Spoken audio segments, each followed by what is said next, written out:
नमस्कार, जय जोहार। साथियों, जागो पंच में आप सभी का हार्दिक स्वागत, अभिनंदन। साथियों, मैं आपको आज एक बहुत ही महत्वपूर्ण बात बताने वाला हूं। साथियों, आप सभी इस समय हमारे समाज में देख रहे होंगे कि शंकराचार्य के ऊपर चरित्र हनन का यानी यौन शोषण का आरोप लग रहा है। ये कोई आज नई बात नहीं है। ये हमारे समाज के शंकराचार्यों, साधुओं, संतों पर अक्सर ये आरोप लगता रहा है और ये आरोप सिद्ध भी होता रहा है। क्योंकि जब हम चलते हैं प्राचीन काल की तरफ यानी वैदिक काल की तरफ, तो हमें ये मालूम होता है कि हमारे समाज में जितने भी ऋषि मुनि हुआ करते थे वह इसी तरह के कृत्यों में संलिप्त पाए गए हैं। इसी संदर्भ में आज मैं एक पुस्तक लेके आया हूं, वैदिक संपत्ति, जो आपको यहां दिखाई भी दे रहा है। तो यह पुस्तक उपनिषदों के आधार पर, वैदिक ग्रंथों के आधार पर पूरा लिखी गई है और इसमें लिखा गया है कि स्त्री अगर आपको मिलती है तो उसे छोड़ना नहीं है। साथियों, क्या आपको लगता है कि हमारे ग्रंथों में ऐसा लिखा हो सकता है? तो साथियों, हाथ कंगन को आरसी क्या, आइए चलते हैं पुस्तक के उन अंशों पर जहां पर यह लिखा गया है कि स्त्री को छोड़ना नहीं है और किस तरह से इस जो ब्राह्मणी माया थी यानी ब्राह्मणवाद था, किस तरह हावी था। शूद्र राजा अपनी बेटियों को ले जाके ब्राह्मणों को सौंपते थे। ये आज आपको साक्ष्य सहित मिलेगा वैदिक संपत्ति पुस्तक में। तो साथियों, ये वैदिक संपत्ति पुस्तक बड़ी ही महत्वपूर्ण है। बाकी इसका सारा डिटेल मैं दे दूंगा, आप इस पुस्तक को पढ़ सकते हैं। आइए चलते हैं पुस्तक की ओर। यहां हम क्रम से उनकी उपर्युक्त समस्त बातें उपनिषदों से ही उद्धृत करते हैं। सबसे पहले हम यह दिखलाते हैं कि बड़े बड़े महल थे। छंदोग्योपनिषद में उनका प्राचीन शाल औपमन्य महाशाला महाश्रोत्रिया लिखा है। इसी प्रकार मुंडक शौनक को है वह महाशाला लिखा हुआ है। इन वाक्यों में इनके बड़े बड़े महल वाले कहा गया है। इसके सिवा कठोपनिषद में नचकेता को का आचार्य कहता है कि नचकेता, तू मुझसे बड़े बड़े मकान, जमींदारी, आभूषण, हाथी, घोड़े, पुत्र, पौत्र और सुंदर सुंदर स्त्रियां मांग ले, परंतु यह प्रश्न ना कर। इन बातों से स्पष्ट हो जाता है कि आसुर उपनिषद के आचार्य बड़े ऐश्वर्यवान थे और उनके चेलों से खूब धन मिलता था। क्योंकि छांदोग्य उपनिषद में एक असुर आचार्य की आय और चरित्र का वृतांत इस प्रकार वर्णित है। रैको नामी एक ऋषि के पास राजा जनश्रुति 600 गायें, स्वर्ण, मणि, रथ और बहुत सा धन लेकर गए, परंतु ऋषि ने कहा कि हे शूद्र, ये हमको नहीं चाहिए। राजा दोबारा 1000 गौवें, बहुत सा धन, अपनी कन्या और उस गांव का पट्टा जिसमें ऋषि रहते थे लेकर गया और प्रणाम किया। कन्या को देखते ही ऋषि पिघल गए। साथियों, अब यहां पर आप गौर करिएगा, कौन लेके गया ब्राह्मण के पास? अपनी बेटी, अपनी कन्या। शूद्र यानी शूद्रों के साथ प्राचीन काल में किस तरह का दुर्व्यवहार होता था, किस तरह उनके साथ उनको इतना धर्म के नाम पर प्रशिक्षित कर दिया गया था कि वो अपनी कन्या तक समर्पित कर दिया करते थे ऋषि को। सोचिए कितनी बड़ी ब्राह्मणवाद की ये साजिश है। आइए अब वहां पर जब लेके पहुंच गए, क्या शूद्र महाराज, अपनी बेटी, कन्या सब, तो ऋषि महाराज पिघल गए। पिघल के क्या हुआ अब आगे देखिए। हिंदी ही बताऊंगा, संस्कृत में ब्रेक करूंगा। अर्थात राजा की उस कन्या के मुख को प्यार से देखकर ऋषि बोले, हे शूद्र, यह जो भेंट लाए हो सो ठीक है, अब इस कन्या के मुख से ही आप मेरा भाषण सुन सकेंगे। सुनिए, बड़े गौर से सुनिए कि क्या कह रहे हैं ये महाराज, ऋषि महाराज। तो आज शंकराचार्य के ऊपर आरोप लग रहा है, तो कोई क्या आरोप क्यों नहीं लगेगा कि ऋषि देख, जो ऋषि तपस्वी था, जो ऋषि इसी काम के लिए निकला हुआ था कि उसे तपस्या करनी है, वो ऋषि क्या कर रहा है? एक कन्या का मुंह देखकर पिघल जाता है कि दे दो दान, कोई बात नहीं, मैं रख लूंगा। इस घटना से सहज विचार होता है कि किस प्रकार का ऋषि था, इसका क्या व्यवसाय था और उस समय के धर्मांध चेले कैसे थे। आज भी इसी तरह धर्मांध चेले हैं, बहुत सारे चिल्ला रहे हैं कि हमारे शंकराचार्य ऐसे नहीं हैं। हमारी समझ में तो वे आजकल के धर्मांधों से कम नहीं हैं। उस समय बड़ा ही अत्याचार हो रहा था इन असुराचार्यों के पास, सिवा इस काम कला के और कोई काम न था, क्योंकि आसुर उपनिषद का निम्न वर्णन कोक शास्त्र को भी मात देता है। यानी छंदोग्य उपनिषद में लिखा हुआ है और ये आपको मैं सुनाता हूं पढ़ के कि आप आश्चर्यचकित रह जाएंगे। यानी अश्लीलता की पराकाष्ठा को पार किया है।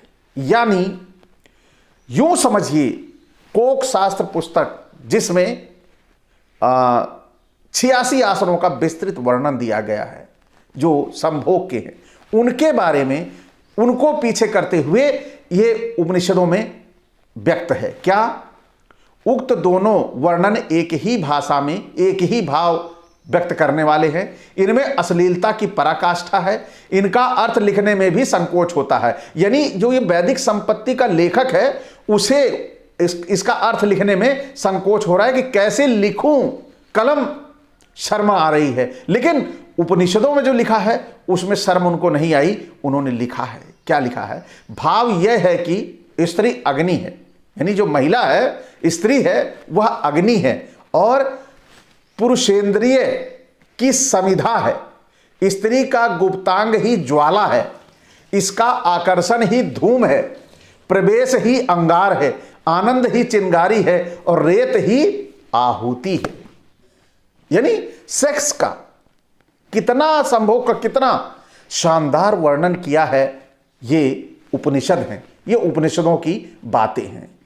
इस तरह के हमारे ऋषि मुनि हुआ करते थे। जब इस तरह की बातें कह रहे हैं, यानी स्त्री अग्नि है और स्त्री की गुप्तांग ही ज्वाला है, यानी उसका गुप्तांग प्राइवेट पार्ट वह ज्वाला है और उसका आकर्षण ही धूम है। यानी और जब प्रवेश कर दिया वहां पर जो पुरुषेंद्रिय है तो वह अंगार है और आनंद की चिंगारी है, आनंद जो है उसकी चिंगारी है और रेत ही आहुति है।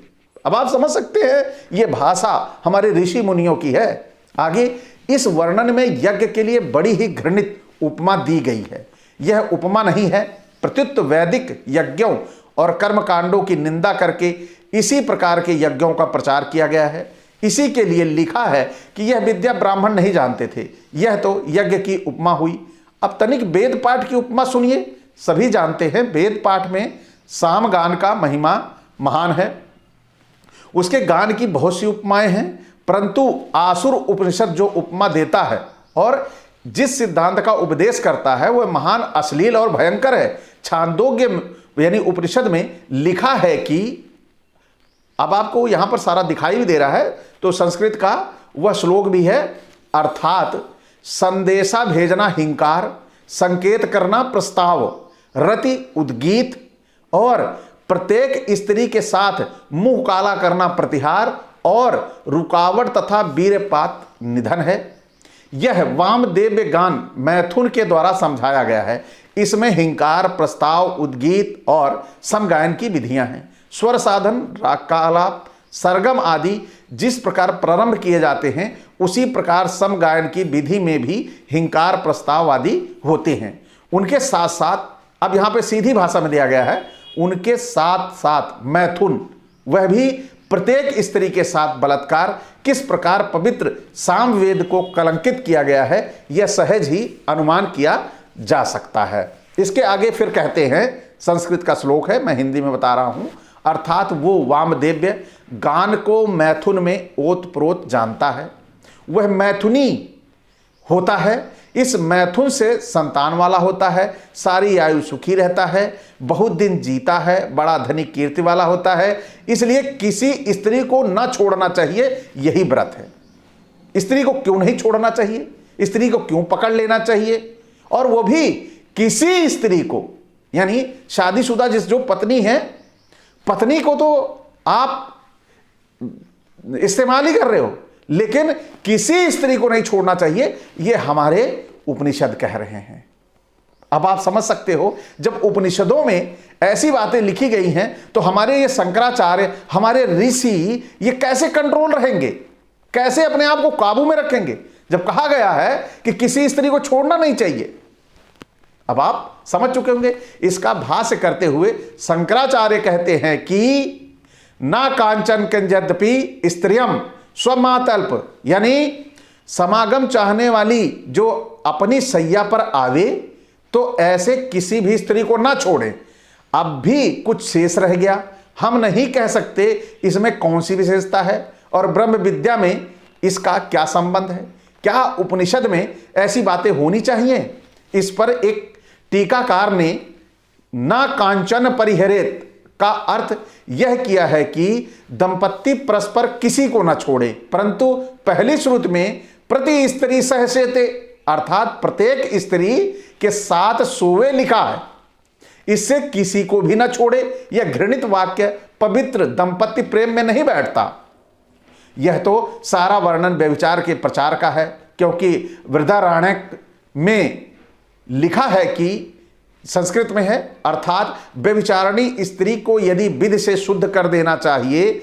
इससे यह सिद्धांत होता है कि असुराचार्य व्यभिचार को व्युक्ति में से बड़ी सरलता दे रहे हैं। यज्ञ और वेद के स्थान में प्रति स्त्री के साथ मुंह काला करना, किसी को ना छोड़ना और उन स्त्रियों को इस विधि से शुद्ध करके उनके घर वालों को समझा देना, इनका उद्देश्य प्रतीत होता है। जहां वेद कहते हैं कि, अर्थात यानी हिंदी रूपांतर, ब्रह्मचर्य से ही देवता अमृत को प्राप्त होते हैं, और जहां छांदोग्य कहता है कि वे निश्चय ही ब्रह्मचर्य से ब्रह्मलोक को प्राप्त होते हैं और ब्रह्मलोकवासी सब लोकों में जाने वाले इच्छाधारी होते हैं, वहां आसुर उपनिषद की अश्लील विभत्स काम कथाएं आकाश पाताल का अंतर पैदा कर देती हैं। यही नहीं, आसुर उपनिषदों ने व्यभिचार को ही स्थान दिया है। वे मांस खाने का भी वो आदेश देते हैं। बृहदारण्यक उपनिषद में है कि यदि इच्छा हो कि मेरा पुत्र पंडित, सभा में जाने योग्य, अच्छा भाषण करने वाला, सब वेदों का ज्ञाता और सारी आयु सुख से रहने वाला हो, तो उसे चाहिए कि वह घोड़े का, बैल का मांस घृत मिले भात के साथ खावे। अब आपको यहां पर मांस खाने का भी जिक्र मिल गया। यह बृहदारण्यक उपनिषद में लिखा है। गाय, बैल, घोड़ा, बकरी, भेड़ी, ये तो आर्यों की बड़ी प्यारी वस्तुएं हैं। इनको मारना और खाना इनकी संस्कृति के विरुद्ध है, इसलिए यह कभी संभव नहीं है कि आर्यों ने इस प्रकार की शिक्षा दी हो। यह सारा हत्याकांड तो अनार्यों का ही है। गीता में भी ठीक ही लिखा है कि ये असुर यज्ञों में मांस, मद्य और व्यभिचार की ही प्रधानता रखते हैं। इसलिए इन अनार्य असुरों ने समस्त राक्षसी लीला को ब्रह्म विद्या के नाम से उपनिषदों में बड़ी खूबी के साथ मिश्रित किया है। वे समझते हैं थे कि सभी चाहते हैं कि हमारे घर में सर्वांग सुंदर विद्वान लड़का हो, अतः ऐसी शास्त्रज्ञा पाकर सभी की प्रवृत्ति मांस खाने की हो जाएगी। अब आप देख रहे हैं, और हुआ भी वही। आर्य जाति इसी प्रकार के आसुरी साहित्य के कारण मांस भक्षण जैसी आसुरी स्वभाव को शास्त्रीय मानने वाली हो गई। अब यहां पर लेखक ने कितनी सरलता के साथ आर्यों को बचाने का काम किया है। लेकिन जो आर्यों की संस्कृति थी, उपनिषद आर्यों के ही लिखे हैं, उपनिषद अनार्यों ने नहीं लिखे। लेकिन यहां पर उसने सीधा सीधा थोप देने का काम किया है कि उपनिषद जो हैं वो अनार्यों ने लिखे हैं।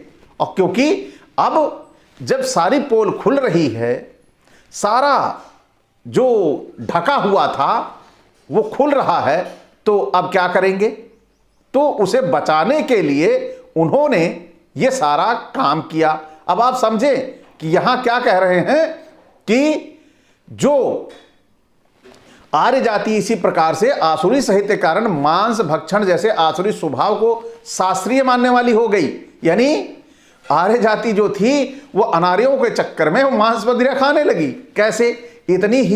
इतना ही नहीं हुआ, प्रत्युत्य बृहदारण्यक में ब्रह्मानंद ने जैसे उच्च पद की उपमा स्त्री भोग से देकर इन्होंने आर्यों को ब्रह्म प्राप्ति की ओर से भी हटाकर महाकामी बना दिया।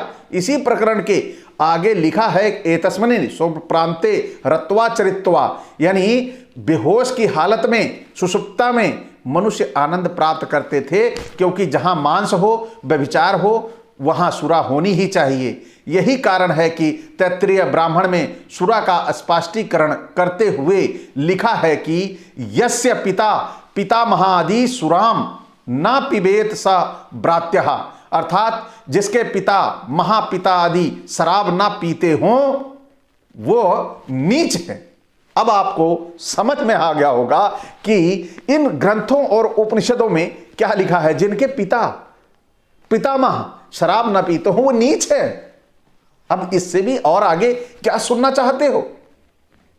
और उन्हीं के जाल में आप उलझे हो तो आप समझ सकते हो ये सारे आरोप आप पे आ जाते हैं जब बात आती है कि क्या तुम्हारे ग्रंथों में ऐसा ही लिखा है, तो सारे के ग्रंथ जितने हैं वो नकार दिए जाएंगे कि ये सब तुमने लिखे हैं, हमने नहीं लिखे।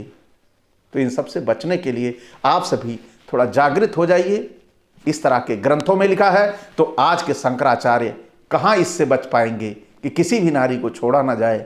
ये इनकी विचारधारा है और इससे बचने के लिए आपको इन शंकराचार्यों से बचना होगा। इसी के साथ विदा, इसी एक अपेक्षा के साथ कि आज का ये वीडियो आपको अच्छा लगा हो तो लाइक करें। जो नए साथी हैं अगर उन्हें लगता है कि ये वैदिक संपत्ति आपको बड़ी महत्वपूर्ण लगी, कि इससे आपको एक नई जानकारी मिली, तो चैनल को सब्सक्राइब करिए, क्योंकि इसी तरह की पुस्तकें जागो पंच आप तक पहुंचाता है। इसी के साथ विदा, नमस्कार, जय जोहार।